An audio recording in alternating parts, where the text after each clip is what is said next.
কেমন আছো সবাই?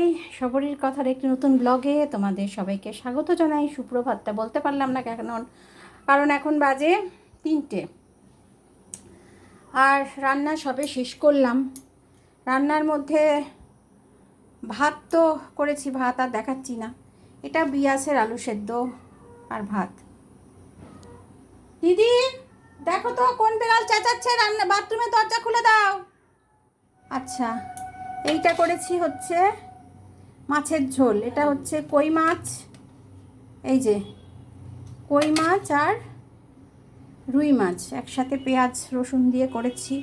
এটা করেছি পটল চিংড়ি। এইবারে আর এটা হচ্ছে ডাল। এটা হচ্ছে ডাল, রসুন আর পেঁয়াজ দিয়ে রাঁধুনি ফোড়ন দিয়ে ডাল, ঠিক আছে। আর এটা হচ্ছে করেছি পটল চিংড়ি, এই যে বড় বড় চিংড়ি দিয়ে পটল দিয়ে করেছি। কিন্তু এটা একটা কেস হয়েছে, সেটা হচ্ছে পটল চিংড়িটা নাবিয়েছি আর ডালটা, এটা সেকেন্ড রাউন্ডের ডাল হয়েছে। ডালটা আমি ভালো করে সোমবার দিয়েছি, দিয়ে দিদিকে বলেছি, দিদি তুমি ডালটাকে ঢালো একটা বাটিতে। বাটিটা পাশেই ছিল। দিদি বেখেয়ালে কী করেছে, পটল চিংড়ির সঙ্গে ডাল ঢেলে দিয়েছে। এবার বলো কি কীর্তনটা হয়েছে। এখন ওই জন্যেই পটল চিংড়ির মধ্যে একটু ডাল ডাল রয়ে গেছে। কি করা যাবে, এত ভালো করে রান্না করেছি। কিন্তু একটা জিনিস ভালো লাগলো, সেটা হচ্ছে এই যে আমি তারপর আবার দিদি ওগুলো সমস্ত মানে সেপারেট করেছে। তো যেটা হয়েছে, এটা কিন্তু ভালো খেতে হয়েছে, এটা খুব ভালো খেতে হয়েছে।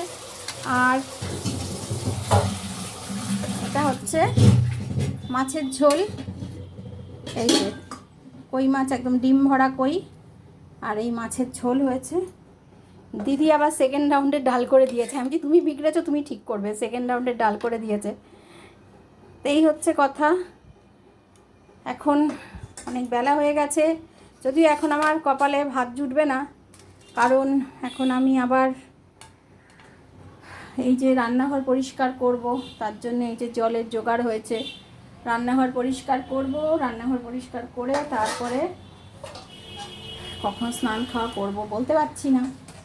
কি আর করা, এভাবেই তো চলতে হবে। যাই হোক, তোমাদের সবার নিশ্চয়ই খাওয়া দাওয়া হয়ে গেছে, আমার তো ওরমই দেরি হয়।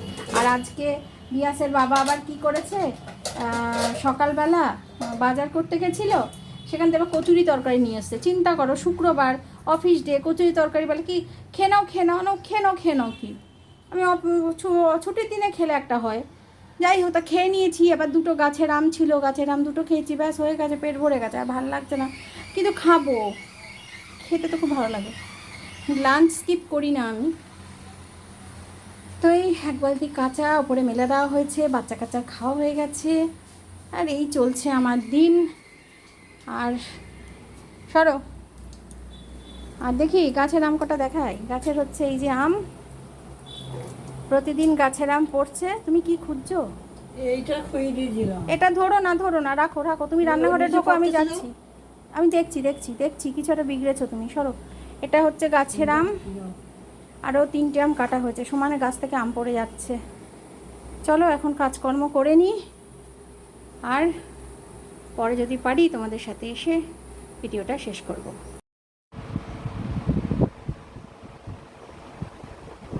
কি অবস্থা টিভির পাশে,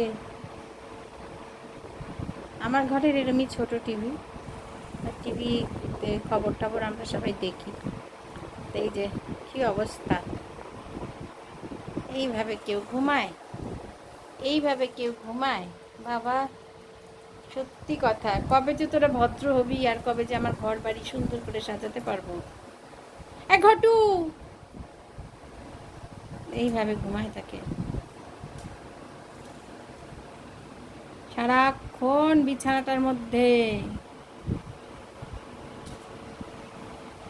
এই যে ভিঙ্কি আর মিনি।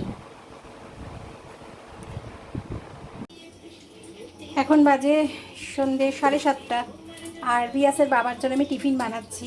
এটা ইউটিউব দেখেই শিখলাম, বুঝলে, আজকে দুপুরবেলায় শিখছিলাম মুড়ির চপ। তো এটা খুব ভালো আইডিয়া দেখলাম। অনেক সময় হয় না, আমি এটা ফ্রেশ মুড়িতে করেছি, অনেক সময় হয় না অনেক বাড়িতে মুড়িটা একটু সেটিয়ে যাচ্ছে, নেতিয়ে যাচ্ছে, তারা কিন্তু করতে পারো, আমিও ভবিষ্যতে করব। সেটা হচ্ছে একটা আলু ছাড়িয়ে গ্রেট করে নিয়েছি, পেঁয়াজ কুচি দিয়েছি, আর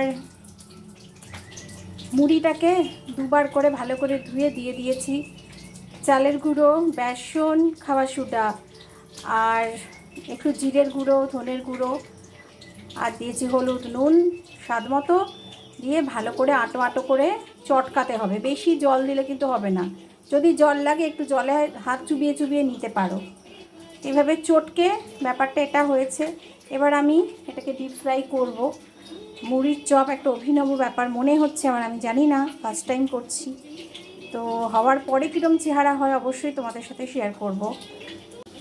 মুড়ির চপ আমার অলমোস্ট কমপ্লিট আর ভালোই হয়েছে চেহারা। আর এই যে ফাইনালি লুক মুড়ির চপ। আমি জানি না, ফার্স্ট টাইম বানাচ্ছি। আর প্রিপারেশনও খুব ইজি। একটা আলুকে একটু মানে আলুটাকে ভালো করে ছাড়িয়ে ধুয়ে নিয়ে গ্রেট করে নেবে। তারপরে পেঁয়াজ কুচি, কাঁচা লঙ্কা কুচি আর চালের গুঁড়ো, খাবার সোডা, বেসন, নুন, হলুদ, একটু জিরে গুঁড়ো, ধনে গুঁড়ো বা যদি কেউ চাও ভাজা মশলা দিতে পারো। ভাজা মশলা অনেকে গুঁড়ো করে রাখে বাড়িতে, ওটা দিতে পারো। আমি কিন্তু জিরে ধনের গুঁড়োটাই দিয়েছি। এবারে ভালো করে টাইট করে মাখতে হবে। জল দেওয়া চলবে না, জল বেশি দিলে কিন্তু মুশকিল হবে, জল দেওয়া যাবে না। অল্প অল্প করে যদি লাগে তবে দেবে, আর নাহলে জল দিও না।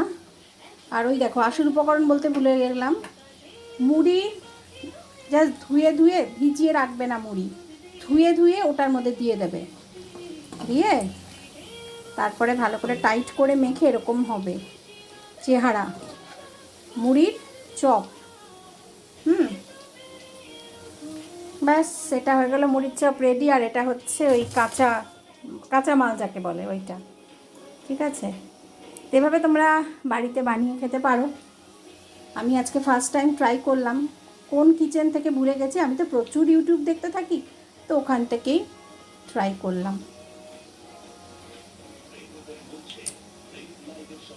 খেয়ে কেমন হয়েছে জানি না, বিয়াসের বাবা বলবে। মনে হচ্ছে ভালোই হয়েছে।